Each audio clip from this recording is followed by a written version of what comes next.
At this time of the quick speed shop, I got the rear leaf springs out of the Model A hot rod shop truck. The rear suspension was too low and it was bottoming out, so I had the springs re-arched and a couple extra leaves put in them, and we're going to check it out right now. I'm a professional, don't try this at home.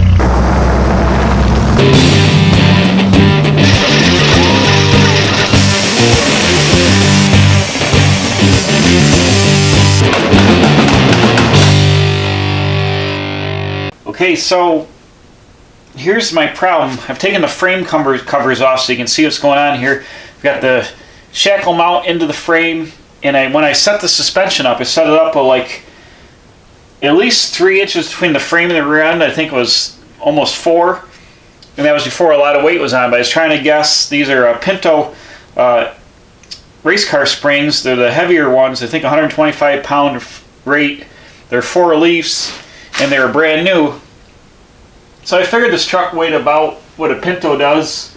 This truck is a little heavy, and I put some more weight in it with the oak floor and stuff. I think it's around 2,800 pounds-ish, 2,800 pounds. And I didn't realize a Pinto is about 2,200 pounds, and maybe being race car springs, they're set up for even, a car that's gutted, so they might even be way less. So the problem is, once I assembled all the truck and put on the weight on here, the springs have gone down quite a bit. And I've only got about 1 inch to 1.5 inches suspension travel, and I've bottomed the rear end out just the first time I drove this and put a half tank of gas in. I've bottomed the rear end out a bunch of times into the frame. So I'm going to take a jack, we're going to jack up the back of the truck. I'm going to leave the tires on the ground. I'm going to jack it up and take the weight off and show you how much these springs come up.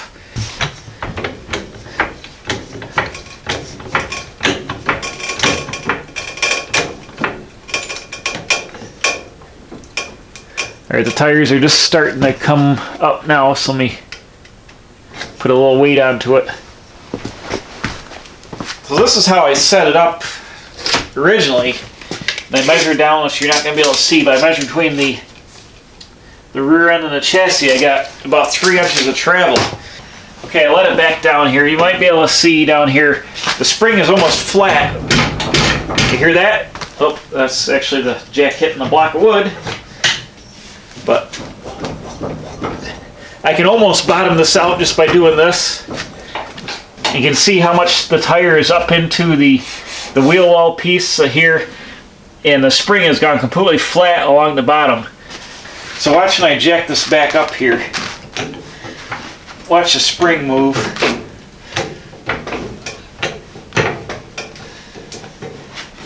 This is about where I want the ride height. Well, I got about 3 inches here. And you see the tire is down below the fender light attachment point now. And there's a lot more. You can see a lot more arch went into the spring. The shackle moved a little bit. So I think if I take these off and take them to the springs shop, they have them put a whole new second leaf that comes all the way out to the eyelet. They'll support this main leaf. And then I add another third leaf that's about back to here. That'll put a whole lot of strength back into these leaf springs. I might even have them arch the main leaf and put some more arch to it to essentially make these springs sit up a little bit taller. So I think that's going to be the best course of action instead of messing around with the shackles. That way I can still keep the shackles tucked in tight to the box and just play with the springs. Okay, here we go. So as you can see here, I've got the rear end supported on jack stands now. The tires are just off the ground. All the weight is pretty much off the springs. I also have a third jack stand holding the pinion so the pinion doesn't rotate on the rear end because the brake lines and the drive shaft are all hooked up. So the rear end should be able to sit right there, mounted in space. What I need to do next is go in here, unbolt the U-bolts, just let them down so everything's disconnected, and then unbolt the shackles and unbolt the front bolts and then pull the leaf springs out. But you can see the huge arc that's in the springs now that was completely gone. I mean, these are flat parallel to the frame. That's too much sag.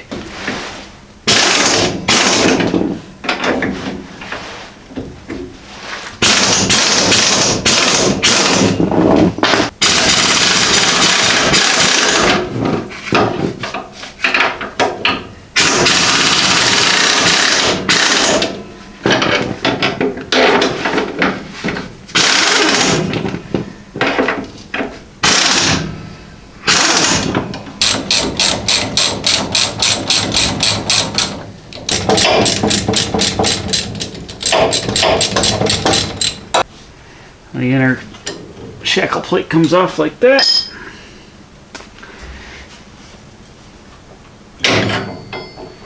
There we go. Bam. Just slide this right back up in here for now.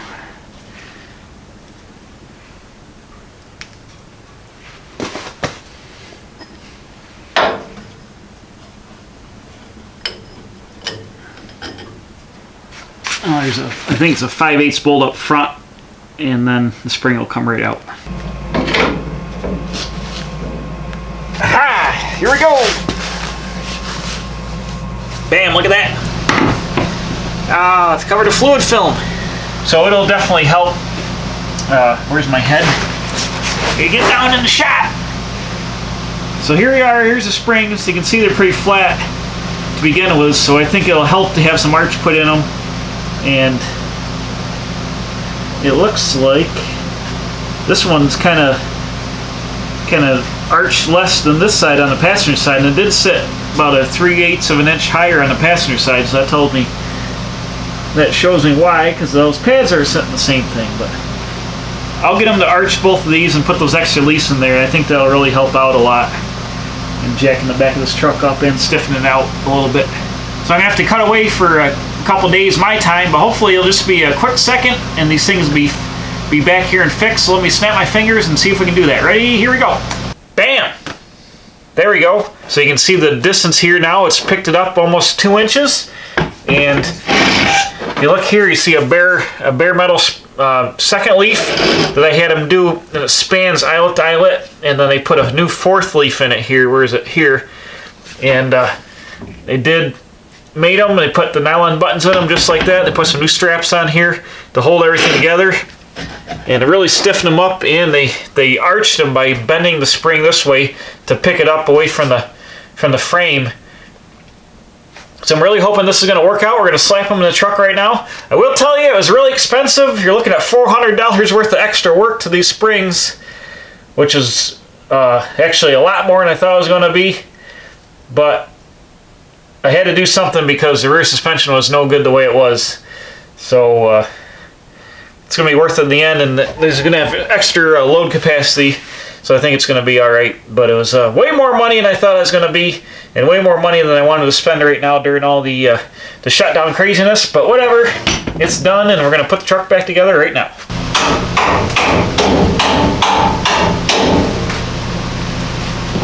Bam! Got to get the eyelet going up in there. Now here on the shackle, you see me? Yeah. It's going to be the moment of truth right here. Let's see how we go here.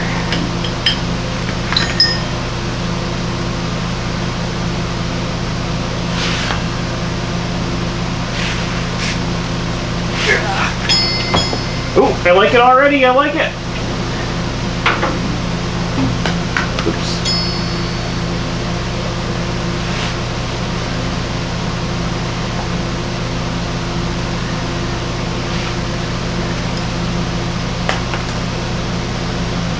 I think this is going to work out good. The spring's already quite a ways away from the rear end now, and when the weight goes on it, man, I really arched these. But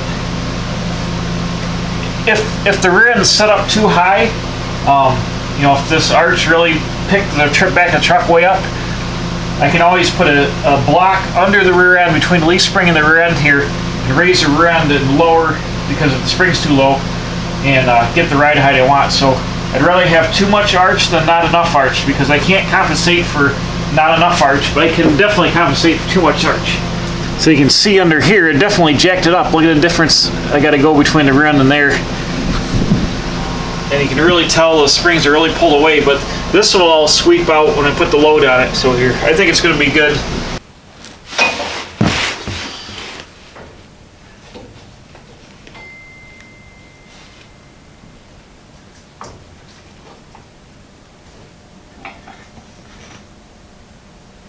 Okay. Let me set the other side. It's touching first. Let me set that first.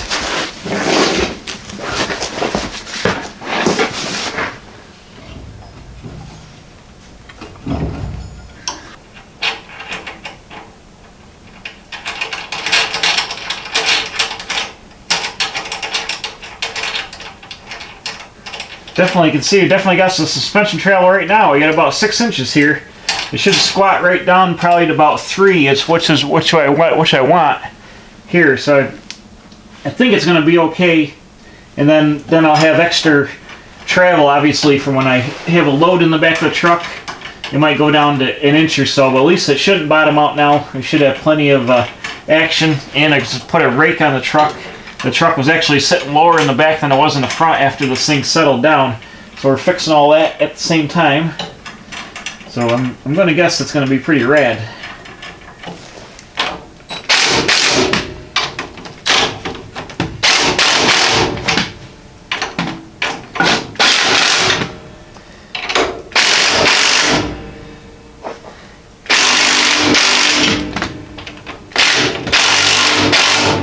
Okay, both wheels are on. Let's set it down. It's a moment of truth. Here we go. It's going to hit the license plate.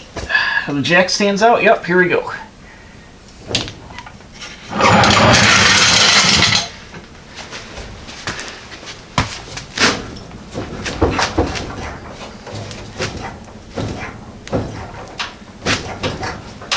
Well, she's definitely stiffer than it was. You're not going to be able to see this because of the tire, but let me measure our clearance. Okay, we got 3.5 inches from the rear end to the frame. So I'm going to guess that right now the springs are still pretty stiff and the thing's going to weigh in and settle in a little bit more as the 2 new leaves relax a little bit. And I'll be able to put probably as much weight as I want to in the back of this thing and not bottom it out. So at $400 it was real pricey to do this, but in the long run it's going to be the best thing for the truck because it would have beat itself to death riding around smashing into the frame all the time. Definitely worth it. I'm glad I did it.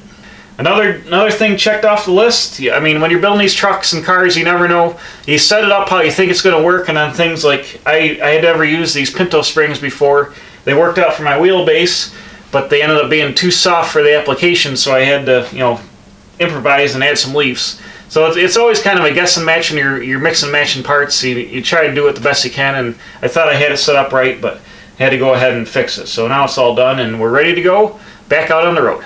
So thanks for watching. Please subscribe. I'm putting out new videos every Wednesday and Saturday. Hit the bell for alerts. Tell your friends, and we'll see you right back here at the Quick Speed Shop, hauling all kinds of extra weight now with beefed up suspension on the Model A Hot Rod Shop Truck.